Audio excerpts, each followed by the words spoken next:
I've had my nose broken, my bones shattered. But nothing hurts more than hearing that you are a loser from your own children. The water dripping in my basement sounded like a clock ticking down to something inevitable. I was on my knees, patching a crack in the foundation wall with hydraulic cement, when I heard my daughter's voice cut through the floorboards above me like a knife. "Mom, why do you even stay with him? He's such a loser." I froze, trowel in hand, the cold concrete dust coating my fingers. "Mia, that's enough." Claire's voice, my wife's voice, but without the sharp correction I expected. More like a tired suggestion. "I'm just saying what everyone thinks. Matt says you deserve better. Matt says, what I deserve is for you to finish your homework." Matt. The name hung in the damp basement air like mold spores. Matthew Kincaid, Claire's colleague from the firm where she'd recently made partner. The guy who'd been mentioned more times in the last 3 months than I'd been acknowledged in 3 years. I'm Sam Ashcroft. Most people call me Ash, which feels appropriate given how my life was about to burn down. At 43, I owned Ashcroft Disaster Restoration, a company I'd built from nothing after a warehouse fire ended my career as a Wickford firefighter. The beam that crushed my leg also crushed any illusions I had about being the hero. Now I cleaned up other people's disasters, floods, fires, mold remediation.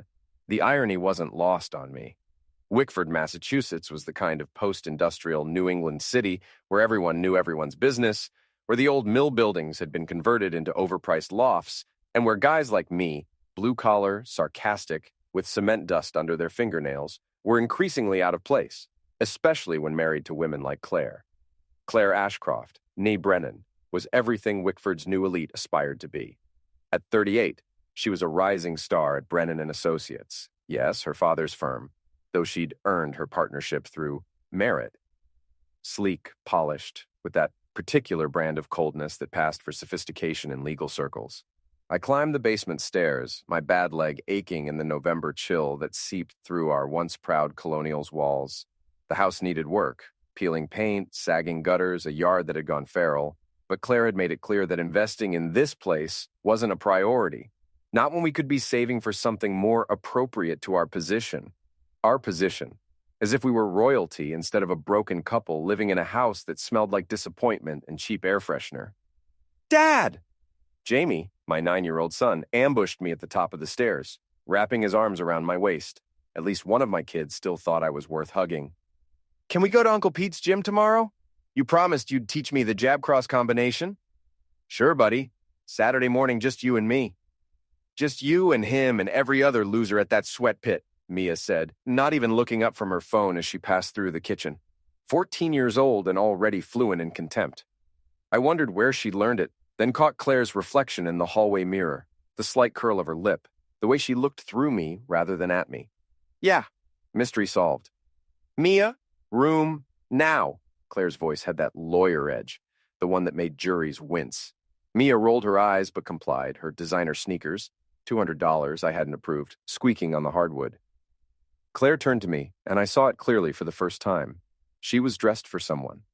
The silk blouse that showed just enough collarbone, the perfume that wasn't her usual scent, the fresh lipstick at 8 o'clock on a Tuesday night. "I have to run back to the office. The Hendricks case needs—" "At 8 o'clock? Some of us have careers that don't end at 5, Sam." The cut was clean, precise, practiced. I'd been getting variations of it for months, but this one landed differently. Maybe because I'd finally started paying attention. "Sure, wouldn't want to keep the Hendricks case waiting. Or is it the Kincaid case tonight?" Her eyes flashed, but she recovered quickly. "I don't know what you're implying, but I don't have time for your insecurity. Some of us are trying to build something." She grabbed her Kate Spade bag, another purchase I'd learned about from the credit card statement, and walked out. The door closed with a soft click that felt louder than a slam. Jamie tugged my hand. "Is Mom mad at you again?" "Mom's just busy, buddy. Come on, let's see if we can find a movie before bedtime." But I wasn't thinking about movies. I was thinking about Matt, about the way Claire's face had changed when I said his name, about the hotel keycard I'd found in her gym bag last week. The one from the Riverside Inn, the kind of seedy motel on Route 9 where people went when they didn't want to be seen. I'd told myself it was nothing. A work thing. Maybe she'd met a client there. Maybe there was a perfectly reasonable explanation. But as I tucked Jamie into bed and heard Mia's muffled phone conversation through her door, "Yeah, Mom's with him again. Dad's clueless. It's actually sad," I knew I'd been lying to myself. The next morning, I told my crew I had to check on a potential job site and drove toward downtown. I didn't plan to follow Claire. At least, that's what I told myself. But when I saw her silver Lexus, the one she'd insisted we lease because image matters, turning onto Route 9 instead of toward her office, my hands turned the wheel almost automatically. The Riverside Inn squatted beside the highway like a guilty conscience. Peeling paint, flickering neon, the kind of place that rented rooms by the hour and didn't ask questions. Claire's Lexus was parked in the back, next to a black Tesla with vanity plates that read Matkin. Subtle.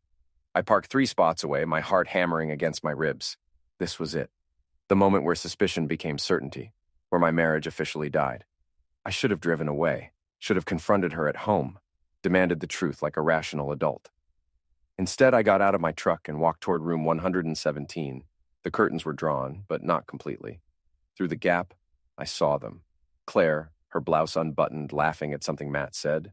Matt, gym-buffed and smug in his expensive casual wear, pulling her close. The kiss that followed wasn't tentative or guilty. It was comfortable, familiar, the kiss of 2 people who'd done this before. My phone was in my hand before I consciously decided to take it out. The camera clicked once, twice, 3 times. Evidence, insurance, ammunition. I was walking back to my truck when I passed the Tesla, Matt's precious overpriced status symbol, gleaming even in the Riverside Inn's grimy parking lot. I thought about my old Ford F-150, the one with rust spots and a check engine light that came on every 3rd Tuesday. I thought about Claire's contempt, Mia's dismissal, the way this city had slowly pushed guys like me to the margins. The box cutter was in my pocket. I always carried one for work. The Tesla's tires were expensive, probably cost more than my monthly mortgage payment. They also cut real easy. The hiss of escaping air was satisfying in a way I hadn't expected. All 4 tires, because if you're going to commit to something, commit fully. Then I pulled out a business card, Ashcroft Disaster Restoration, we clean up your mess, and wrote on the back, "Hope you brought a spare, Matt, the real husband." I left it under the windshield wiper. Mrs. Danner, my 70-something neighbor, was watering her roses when I got home. She had that look, the one that said she'd seen something juicy and couldn't wait to spread it around the neighborhood. "Afternoon, Sam. You're home early." Job fell through. Mm-hmm. She smiled, the kind of smile that didn't reach her eyes. "I saw Claire leave in quite a hurry this morning, all dressed up. Must have been an important meeting." Must have been? You know, my late husband used to say that when a wife starts caring too much about her appearance, it's either for her husband or for someone else. And if she's not dressing up at home, she let the implication hang there, watering her roses with deliberate care. I went inside, my phone buzzing with a text from Pete. "Gym tonight? You look like you need to hit something." Pete Donovan ran Donovan's boxing gym, a gruff, sweat-stained institution that had survived Wickford's gentrification through sheer stubbornness. He was ex-cop, ex-Marine, ex-everything except my best friend. We'd known each other since high school, back when the city was still working class and guys like us had a place in it. I texted back, "Yeah, I'll be there." Claire came home at 6, her face flushed, her hair slightly messed despite obvious attempts to fix it. She barely looked at me as she headed straight for the shower. When she came down for dinner, a silent affair where even Jamie seemed to sense the tension, she was cold, composed, back in control. "We need to talk," she said after the kids had scattered.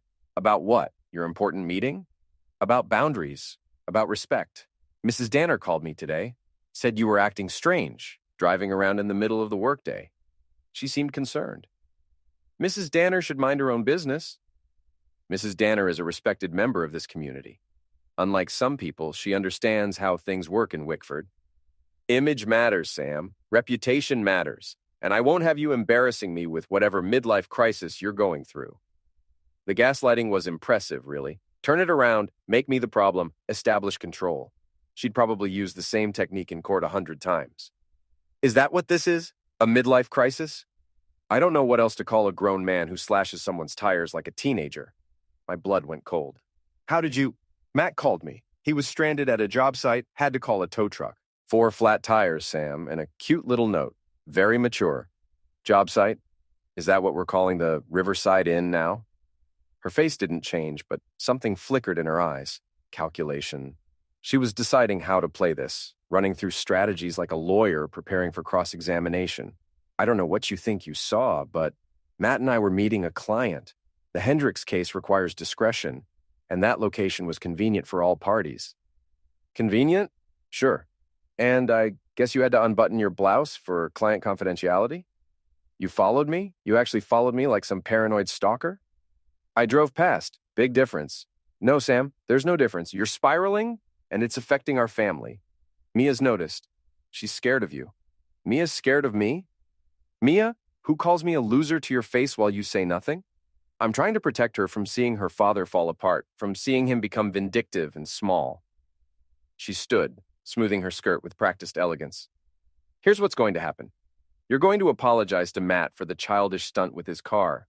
You're going to pay for the damages, and you're going to get yourself together, because I won't be dragged down by your insecurities. And if I don't, she smiled, and it was the coldest thing I'd ever seen. Then you'll find out exactly how good a lawyer I am. Don't embarrass yourself, Sam. You can't afford it. She walked upstairs, leaving me alone in the kitchen with the dishes and the wreckage of my marriage. I texted Pete. Change of plans. I need to hit something now. Donovan's boxing gym smelled like sweat, liniment, and honest work. Everything Wickford's new wine bars and boutique fitness studios tried to sanitize away. The heavy bags hung like patient therapists, absorbing rage without judgment. Pete was wrapping my hands when I told him everything: the affair, the motel, the tires, Claire's threat. So let me get this straight, Pete said, pulling the wrap tight around my knuckles. Your wife's hitting some tech, bro. Your daughter's treating you like garbage, and your wife's response to getting caught is to threaten you with legal action? That's the summary, yeah. And you slashed his tires. All four. Pete laughed, a sharp bark that echoed off the gym's concrete walls. Okay, that's stupid, but satisfying. What's your next move? I don't know. Divorce? Public confrontation? Burn the house down and start over? All terrible options. Pete finished wrapping my left hand and started on the right. Listen, Ash, I did 20 years as a cop in this city. You know what I learned?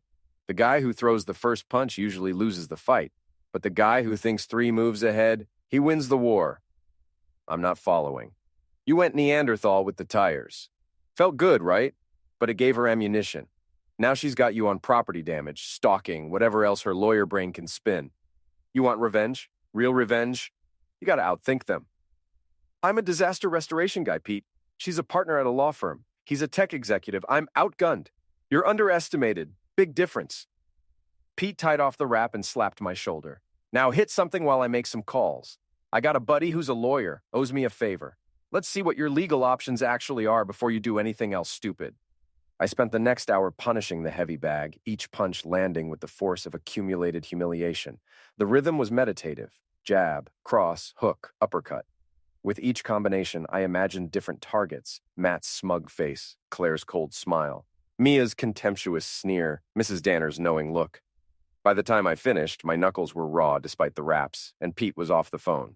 Okay, here's the situation, he said, handing me a water bottle. My buddy says you're in a tricky spot. Massachusetts is a no-fault divorce state, so the affair doesn't matter much legally. But, and this is interesting, there are some financial moves you can make. That house? It's in a trust from before your marriage, right? Yeah, my parents left it to me. So, it's not marital property. You can remove her from any claims to it, effective immediately. The joint accounts? You can legally move half into a separate account right now. Her car lease? If it's in your name, you can terminate it. That feels petty. That feels smart. She's already lawyering up, Ash. She threatened you. You think she's not already planning her strategy? You need to protect yourself. What about the kids? That's harder. But document everything: her hours, her absences, Mia's behavior. Build a case for custody if it comes to that. Jamie's young enough that the court will consider stability, and you're the stable parent here. I drank the water, thinking. Pete was right. Going emotional, going physical, that was playing Claire's game. She wanted me to be the villain, the unstable ex-husband. It would make her affair easier to justify, her divorce easier to win. But what if I played a different game entirely? Your buddy, I said. Can he help me with the trust paperwork today? Pete grinned. Now you're thinking. Yeah, he can expedite it. Gonna cost you, but it'll be worth it. Do it. That night, I started documenting everything. Claire's late nights, her business trips that I could now trace to weekends when Matt was also mysteriously unavailable on social media. The credit card charges at expensive restaurants I'd never been to. The hotel stays. I also started moving money, not illegally. Pete's lawyer friend was very clear about that, but strategically. The joint account was split. The house trust was amended. Claire's access to my business accounts was revoked. When she discovered it 3 days later, the explosion was spectacular. "What the hell did you do?" She stormed into my home office. My office in my house. Though she'd forgotten that detail, waving her phone. "My card was declined at lunch." "Declined, Sam? Do you have any idea how embarrassing that was?" "I moved some money around. Financial planning. You froze me out of our accounts." "I moved my money into my account. You still have access to your salary, your bonuses, all your earnings. I just separated our finances. Seemed prudent, given the circumstances." "Given what circumstances?" "Given that you're screwing Matt Kincaid and planning to divorce me. Or did you think I'd just sit here and let you clean me out while you played house with your boyfriend?" She went very still, her lawyer mask sliding into place. "I want you out of this house." "It's my house, Claire. Check the deed. Check the trust. Your name isn't on it, never was. So if anyone's leaving, it's you." The children live with their father. You're welcome to visit during reasonable hours. I'm sure you can fit them into your busy schedule between client meetings and motel visits." Her hand moved before I saw it coming, the slap landing hard enough to snap my head sideways. We both froze, shocked. In 15 years of marriage, we'd never been physical. Not like this. "Get out," I said quietly. "Now. This is my home too." "No, it's not. And if you don't leave right now, I'm calling the police and reporting domestic violence. How would that look on your partnership application?" She left, but not before delivering one final threat. "You're going to regret this, Sam. I will destroy you." The next morning, Mia refused to come out of her room. "She's not going to school," Jamie reported, standing in my doorway in his Spider-Man pajamas. "She's crying and texting someone. She said you're a monster." "Buddy, things are complicated right now." "Are you and Mom getting divorced?" There was no point lying. "Probably, yeah." "Is it because of Matt?" So he'd noticed too. Of course he had. Kids always noticed more than adults gave them credit for. "It's because your mom and I want different things. But that doesn't change how much we both love you and Mia, okay?" He nodded, not looking convinced, and went back to his room. I knocked on Mia's door. "Mia, we need to talk." "Go away." "I'm not going anywhere. This is my house, and you're my daughter, and we're going to talk." The door flew open. Mia stood there, 14 years old and furious, her face blotchy from crying. "Mom says you attacked her. She says you're trying to steal all her money and kick her out. She says you're having a breakdown." "Is that what she says?" "She says Matt's been helping her deal with your crazy behavior. She says..." "Mia, stop. Just stop." I kept my voice level, calm. "Your mom is having an affair with Matt. I have proof. She's been lying to all of us for months. And now that she's caught, she's trying to make me the villain. That's what's actually happening." "You're lying. Mom wouldn't..." I pulled out my phone, showed her the photos from the motel parking lot, showed her the credit card statements, the hotel charges, the timeline of lies. She stared at the screen, her face crumbling. No, you faked these. I didn't fake anything, sweetheart. I'm sorry you have to see this. But I'm not going to let her rewrite history and make me the bad guy when all I did was try to hold this family together." She slapped the phone out of my hand. "I hate you. I hate you for showing me that. Why couldn't you just let it be?" "Because the truth matters, Mia. The truth is that you're a loser who can't keep his wife happy. The truth is that Matt is successful and interesting and actually cares about Mom's career. The truth is that you're pathetic." She slammed the door in my face. I stood there for a long moment, then picked up my phone and went to work. There was nothing else to do. At the job site, a flooded basement in one of Wickford's new condos, my crew kept giving me worried looks. Word had spread fast. In a city like Wickford, gossip moved at fiber optic speeds. "Boss," my foreman Danny said during lunch break, "you okay? We heard some stuff." "I'm fine." "Because if you need time off..." "I'm fine, Danny. Let's focus on the work." But I wasn't fine. I was drowning, and everyone could see it. That afternoon, I got a text from an unknown number. "This is Matt. We need to talk. Parkside Gym, 6 p.m. Come alone." The audacity was almost impressive. I showed up at 6, dressed in work clothes, smelling like mold and standing water. Parkside Gym was everything Donovan's wasn't. Sleek, modern, filled with people in expensive athleisure wear pretending to exercise while actually networking. Matt was on a treadmill, barely sweating despite the display showing 5 miles. He saw me and smiled, stepping off with practiced ease.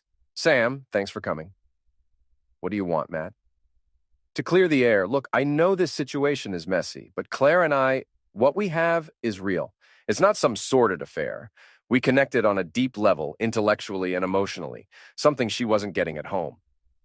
"So you're here to explain why you're sleeping with my wife? That's your play?" "I'm here to suggest we handle this like adults. Claire wants a clean divorce. You get to keep your house, your business. She keeps her career, her reputation. The kids split time between you. Everyone moves forward. How generous." "I'm trying to be reasonable, Sam, for everyone's sake, including yours." Something in his tone, the condescension, the assumption that I'd just roll over made me snap. I stepped closer into his personal space, close enough to smell his expensive cologne. "Let me explain something to you, Matt. You're a homewrecker, a cliché. The guy who thinks his Tesla and his tech job make him special. But you know what you really are? You're a coward who goes after married women because single women see through your nonsense." His smile faltered. I'm not done. You want to be with Claire? Fine. But you're going to earn it. You're going to live through every bit of the mess you created, the gossip, the judgment, the awkward conversations, and when it all falls apart, because it will, you're going to remember that I warned you. I turned to leave. "Sam," he called after me. "Claire said you'd be difficult. She said you couldn't handle losing. But this isn't a competition. It's just life moving forward." I looked back at him, the smug, gym-buffed homewrecker in his designer workout gear, and smiled. "You're right.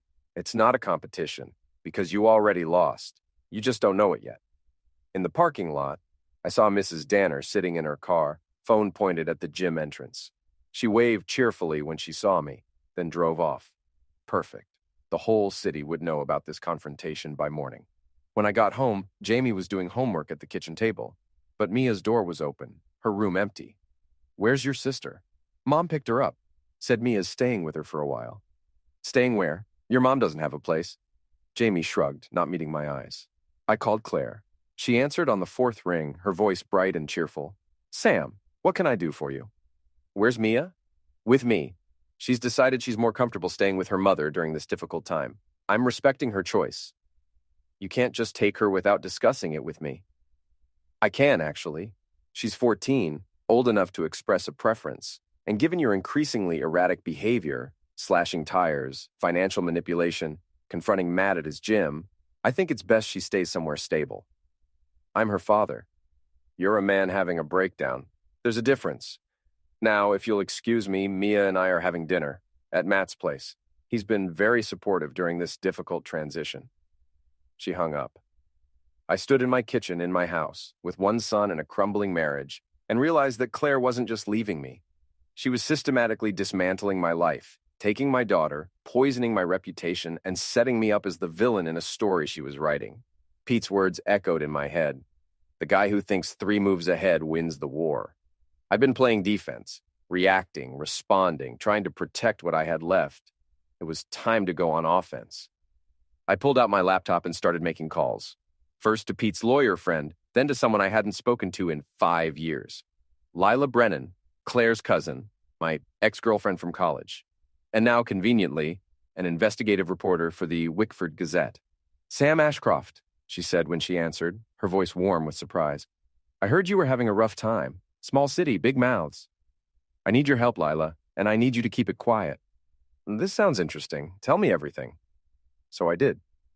Lila met me at a coffee shop on the edge of town, far enough from downtown Wickford that we wouldn't run into anyone we knew. She looked the same as she had in college, sharp eyes, sharper wit, with the kind of confidence that came from asking uncomfortable questions for a living. "So," she said, stirring her coffee, "my cousin is having an affair with a tech executive, and you want me to dig up dirt. Do I have that right?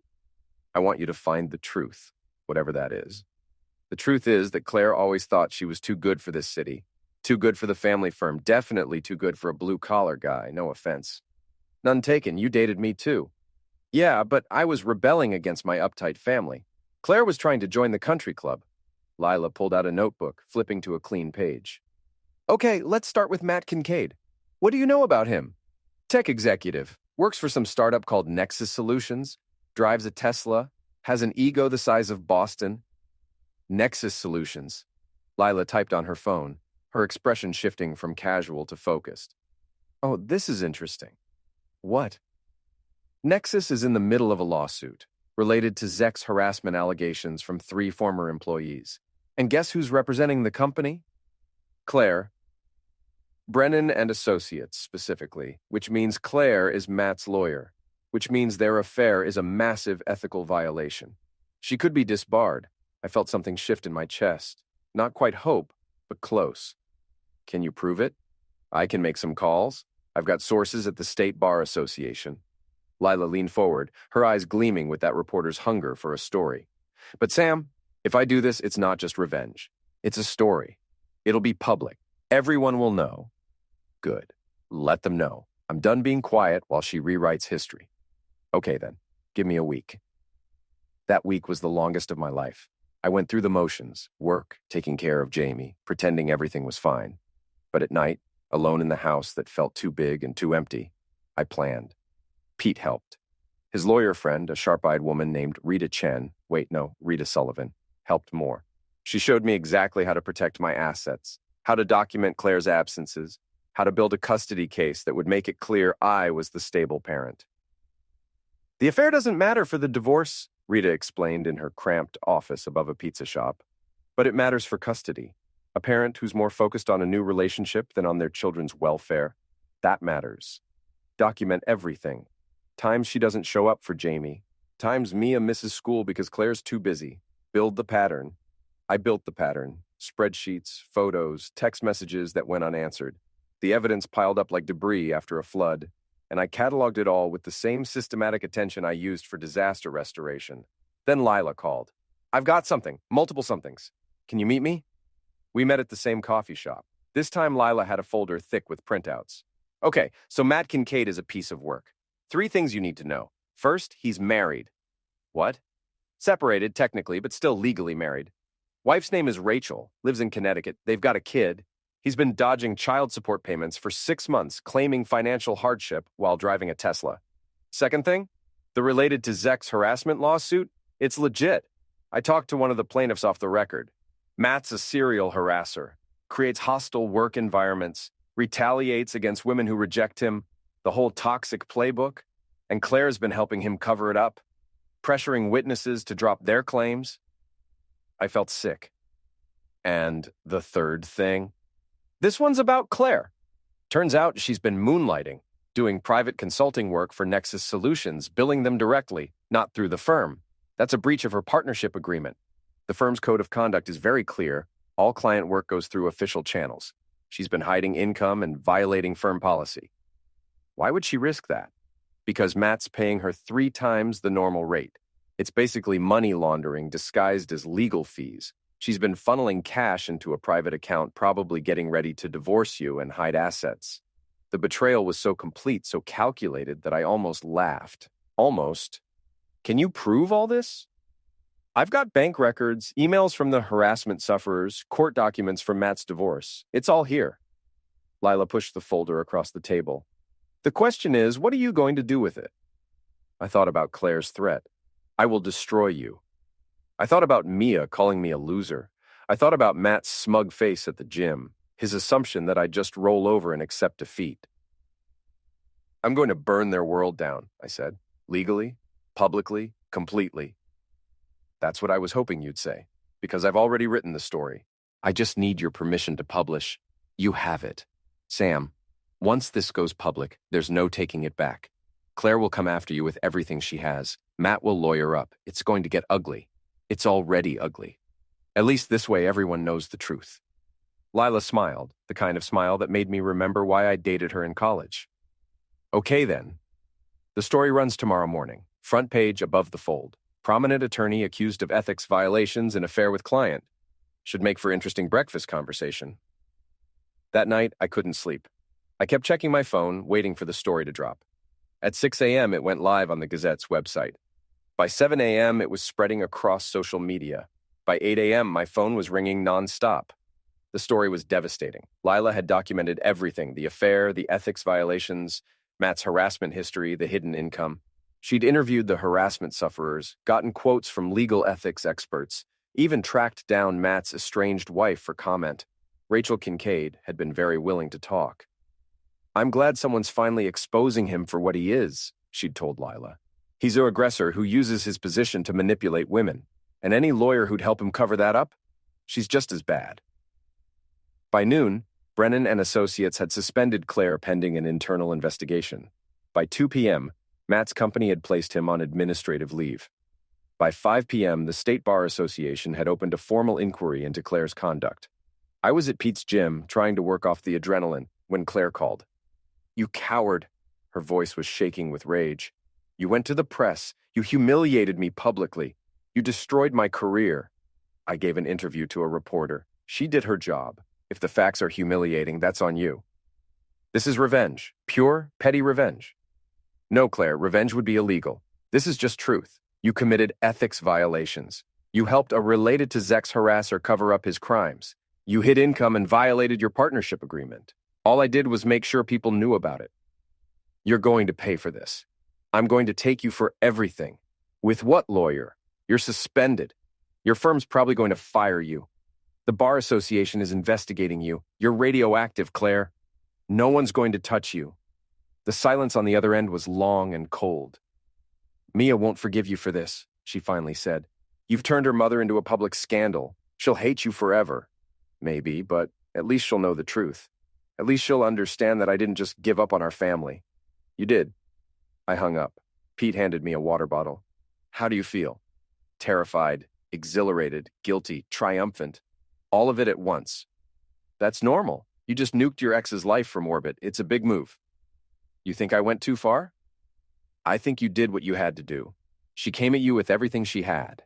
You defended yourself. That's not revenge, Ash. That's survival." But survival felt a lot like revenge, and revenge felt a lot like victory, and I wasn't sure I liked who I was becoming. That night, someone spray-painted "Homewrecker" across Matt's Tesla. It was parked in his condo's garage, but security footage was mysteriously offline. The next morning, someone leaked his home address to the harassment sufferers support group, and protesters showed up with signs. I had nothing to do with either incident. But I didn't feel bad about them either. Claire moved out of whatever place she'd been staying, probably Matt's, and into her parents' house in the suburbs. Mia went with her. I got a text from my daughter that night. "I hope you're happy. You destroyed Mom's life. I'll never forgive you." I texted back, "I love you. When you're ready to talk, I'm here." She didn't respond. Jamie, meanwhile, seemed almost relieved. "Is it over now?" he asked at breakfast. "All the fighting?" "Not yet, buddy, but we're getting there." "Good. I don't like it when people are mean to each other." Kids had a way of cutting through the complexity to the simple truth. I hugged him and promised to take him to Pete's gym that weekend. The legal fallout took weeks to unfold. Claire was formally suspended by the Bar Association pending a full investigation. Brennan and Associates, her father's firm, quietly asked her to resign. Matt was fired from Nexus Solutions when 2 more harassment sufferers came forward. His divorce from Rachel accelerated, with her demanding full custody and back child support. And through it all, Wickford buzzed with gossip. The affair, the ethics violations, the public humiliation. It was the scandal of the year in a city that loved its scandals. I became a strange kind of celebrity. Some people treated me like a hero, a wronged husband who'd fought back. Others treated me like a villain, a vindictive ex who'd gone too far. Most just avoided me, uncomfortable with the whole messy situation. But I wasn't done. Not yet. Because Lila had found one more thing, buried deep in her investigation, something that changed everything. She called me 3 weeks after the story broke. "Sam, we need to talk. In person, now." We met at her apartment this time, a small place near the university where she taught part-time journalism classes. She looked shaken, which was unusual for Lila. "What is it?" I kept digging into Claire's finances, trying to understand the money trail. And I found something weird. Payments from an account I couldn't trace, going back almost 2 years. Regular deposits into Claire's private account, always in round numbers, always from the same source. What source? That's what took me so long to figure out. The account belonged to Vanessa Brennan, Claire's best friend, Nessa, the socialite who'd been Claire's constant companion, her confidant, the one who'd been at our house for every dinner party and holiday gathering. Why would Nessa be paying Claire? She wasn't paying her, she was funding her. Funding the affair, the private accounts, everything. And when I dug deeper, I found out why. Lila pulled up a document on her laptop. 5 years ago, you fired Nessa from a job, right? She was doing PR for your company? Yeah. She was terrible at it, always late, always making mistakes. I let her go after 3 months. She sued you for wrongful termination. You won, but she never got over it. And she's been planning revenge ever since. She manipulated Claire, encouraged the affair, probably even introduced her to Matt. She's been orchestrating this whole thing to destroy you. I sat down heavily on Lila's couch, my mind reeling. That's insane. That's obsessive, and I can prove it. I've got emails, bank records, even some text messages where she's coaching Claire on how to hide assets and build a case against you. She's the puppet master, Sam. Claire and Matt are just her weapons. Why? Why would she go to all this trouble? Because people like Nessa don't forgive. They don't move on. They nurse grudges until they become obsessions. You humiliated her by firing her, and she spent 5 years plotting payback. I thought about all the times Nessa had been at our house, smiling and friendly, asking about my business, commenting on my marriage. I thought about how she'd always sided with Claire in arguments, always encouraged her to prioritize her career and not settle for less. It had all been manipulation, all of it. What do? I asked. We expose her, same as we did with Claire and Matt. I write the story, you give me permission to publish, and we let the truth burn everything down.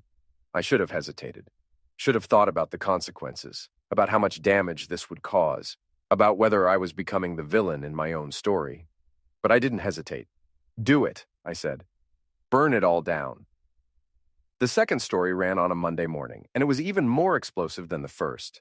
Local socialite accused of orchestrating revenge plot against ex-employer was the headline, and Lila hadn't held back.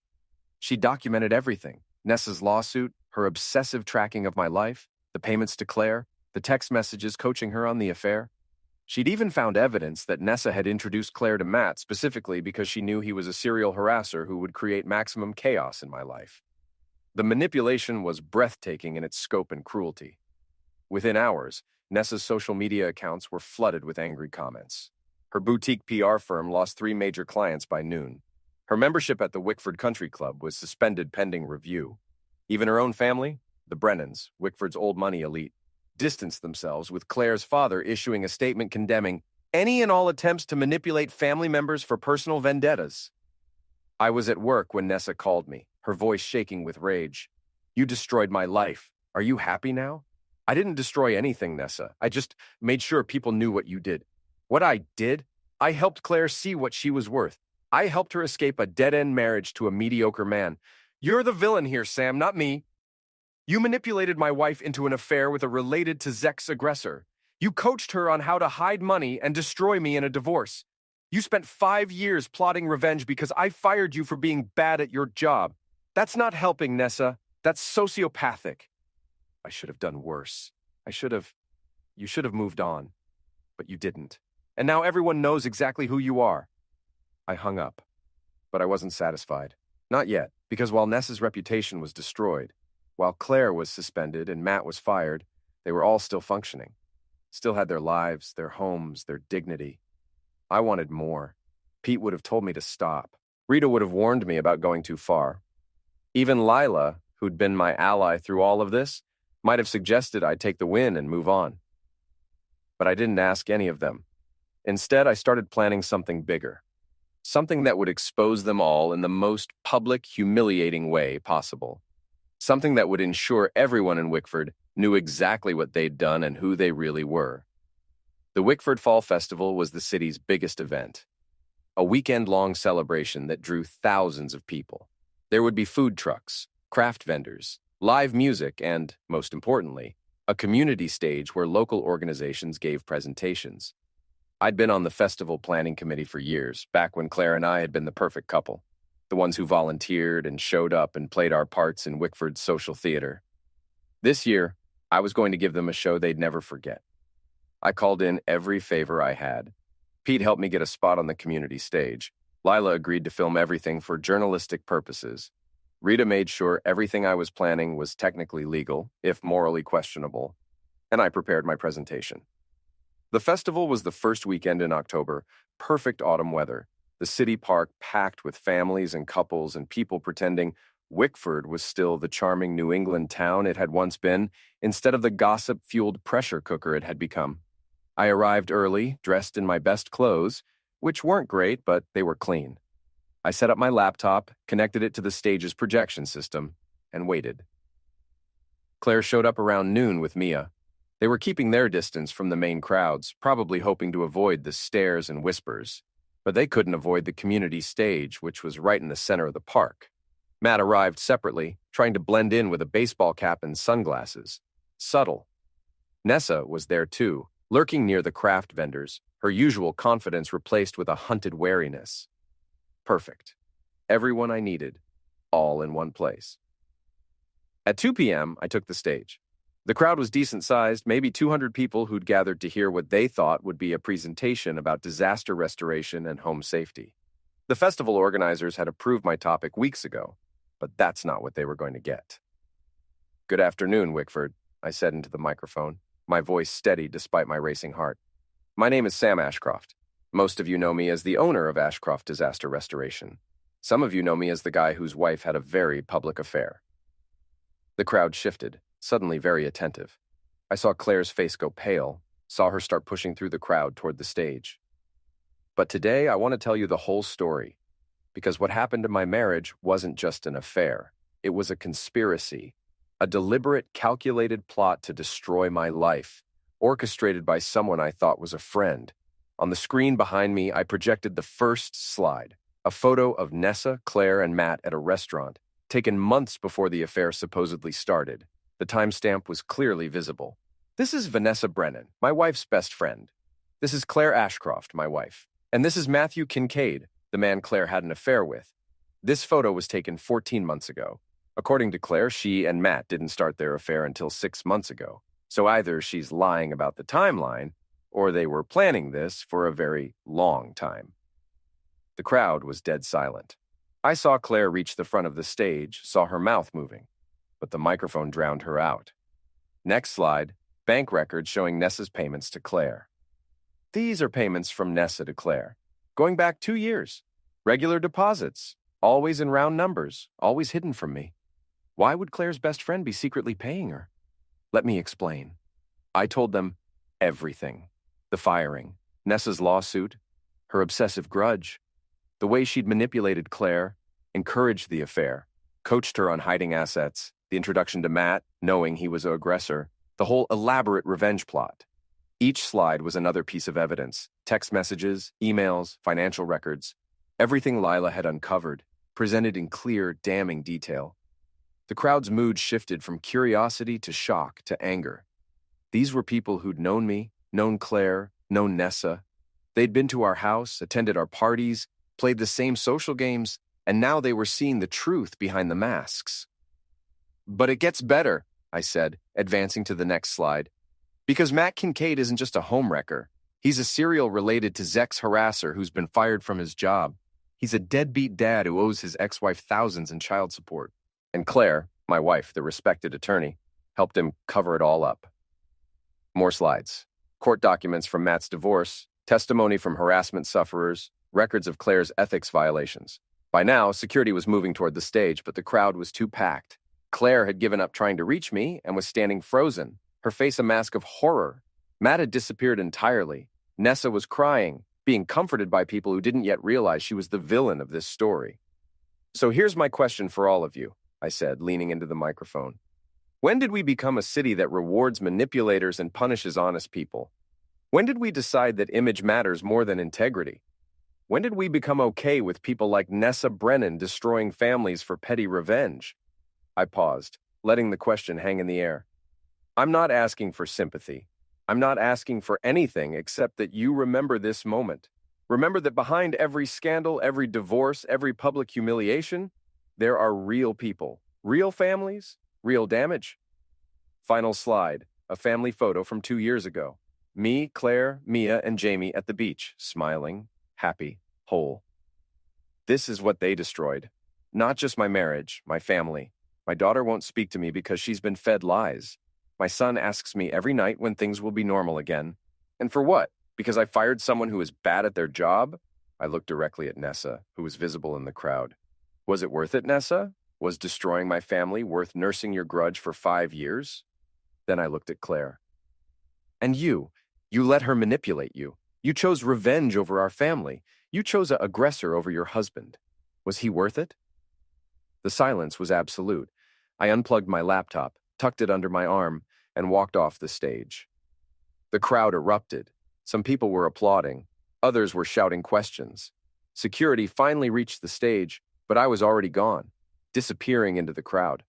Behind me, I heard Claire screaming my name, heard the chaos spreading through the festival, but I didn't look back. Pete was waiting at the edge of the park with his truck. That was either the bravest or stupidest thing I've ever seen, he said as I climbed in. Probably both. The video's already going viral. Lila's got it streaming live on the Gazette's website. You're going to be famous. Or infamous. At this point, is there a difference? We drove back to my house where Jamie was staying with a babysitter. I'd warned her that today might get complicated, but she'd agreed to stay with him regardless. That night, my phone exploded with calls, texts, emails. Some supportive, some angry, most just curious. The video of my presentation had been viewed 50,000 times in the first hour. Local news stations were calling for interviews. Even some national outlets were picking up the story. I ignored all of it and made dinner for Jamie. Spaghetti with meatballs, his favorite. "Dad," he said while we were eating, "some kids at school said you did something at the festival, something big." I told the truth about what happened to our family. Was it scary? Terrifying. But you did it anyway? Sometimes the right thing to do is the scary thing. He thought about that for a moment, twirling spaghetti on his fork. I'm glad you're my dad. That moment, right there, made everything worth it. But the night wasn't over. At 11 p.m., someone threw a brick through my front window. Attached to it was a note. "You're a monster." At midnight, my business voicemail was full of angry messages, half supporting me, half threatening to never hire me again. At 1 a.m., Claire's lawyer, a new one since she couldn't represent herself, sent a cease and desist letter threatening legal action for defamation, harassment, and intentional infliction of emotional distress. At 2 a.m., I finally fell asleep, exhausted and exhilarated and terrified of what I'd unleashed. The next morning, Mia was standing on my front porch. I almost didn't recognize her at first. Mia looked smaller somehow, younger, without the armor of teenage contempt she'd been wearing for months. Her eyes were red from crying, her hair pulled back in a messy ponytail. "Can I come in?" she asked. I opened the door without a word. We sat at the kitchen table, the same table where we'd had 1,000 family dinners, back when we were still a family. I made coffee for myself, hot chocolate for her, and waited. "I watched the video," she finally said. "The one from the festival. Everyone's watching it. It's all over school. I'm sorry you had to see that." "Are you?" "Because it seemed like you wanted everyone to see it. You wanted everyone to know what Mom did. I wanted everyone to know the truth. There's a difference." "Is there?" She wrapped her hands around the mug, not drinking, just holding it for warmth. "You humiliated her, Dad. You humiliated all of us. Do you know what kids are saying at school? Do you know what it's like to be the daughter of the homewrecker lawyer? Do you know what it was like to be the husband everyone pitied? The guy whose wife was sleeping with someone else while the whole city gossiped about it? That's not the same. It's exactly the same, Mia. Your mom made choices. She had an affair. She violated her professional ethics. She let Nessa manipulate her into destroying our family. Those are facts. I didn't make them up. I just made sure people knew about them. But why? Why did you have to make it so public? Why couldn't you just get divorced quietly like normal people?" "Because your mom wasn't going to let it be quiet. She was going to paint me as the villain, take everything I had, and turn you and Jamie against me. I had to defend myself." Mia was quiet for a long moment. Then, "Nessa called me last night. She was crying. She said you destroyed her life over nothing." "Over nothing?" "Mia, she spent 5 years planning revenge because I fired her. She manipulated your mom into an affair. She coached her on how to hide money and destroy me in the divorce. That's not nothing. That's sociopathic. But Mom loved Matt. She told me they were in love. that it wasn't just Nessa pushing her. Maybe she did love him, but love doesn't excuse betrayal, and it doesn't excuse letting Nessa use her as a weapon against me. Mia started crying then, really crying, the kind of deep sobs that shook her whole body. I moved around the table and hugged her, and she didn't pull away. "I don't know what to believe anymore," she said into my shoulder. "Mom says one thing, you say another, and everyone at school has an opinion. I just want things to be normal again." "Normal's gone, sweetheart. We can't get it back. But we can build something new, something honest. I said terrible things to you. I called you a loser. I told you I hated you. You were protecting your mom, I understand. But I was wrong. I saw the evidence, the photos, the bank records, all of it. You weren't lying. Your mom made mistakes, big ones, but she's still your mom. You don't have to choose between us. Except I do. The lawyers say I have to say where I want to live, and everyone's waiting for me to pick a side. Then pick the side that feels right. I'll love you either way." She pulled back, wiping her eyes. "Can I ask you something honestly? Always. Do you regret it? The festival, the public exposure, all of it? Do you wish you'd handled it differently?" I thought about that question, really thought about it. Did I regret humiliating Claire and Nessa and Matt in front of the whole city? Did I regret becoming the villain in my own story? "No," I said finally. "I don't regret it. They tried to destroy me quietly, behind closed doors, with lies and manipulation. I just brought everything into the light. If that makes me a villain, then I'll be a villain. But at least I'm an honest one." Mia nodded slowly. "I want to come home. Not permanently, not yet. But I want to stay here sometimes. I miss Jamie. I miss you. I miss feeling like I have a family instead of just two angry parents." "You're always welcome here, Mia. This is your home." She stayed for breakfast. We made pancakes together, and when Jamie woke up and saw his sister in the kitchen, his face lit up in a way I hadn't seen in months. For a few hours we were almost normal, but the outside world was still churning.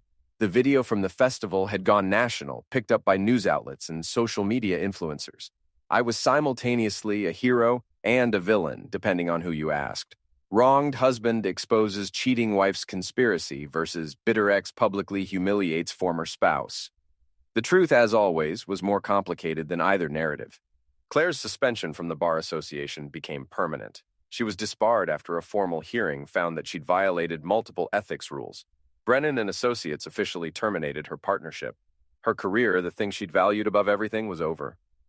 Matt's ex-wife won full custody of their child and a judgment for back child support. He filed for bankruptcy 3 months later.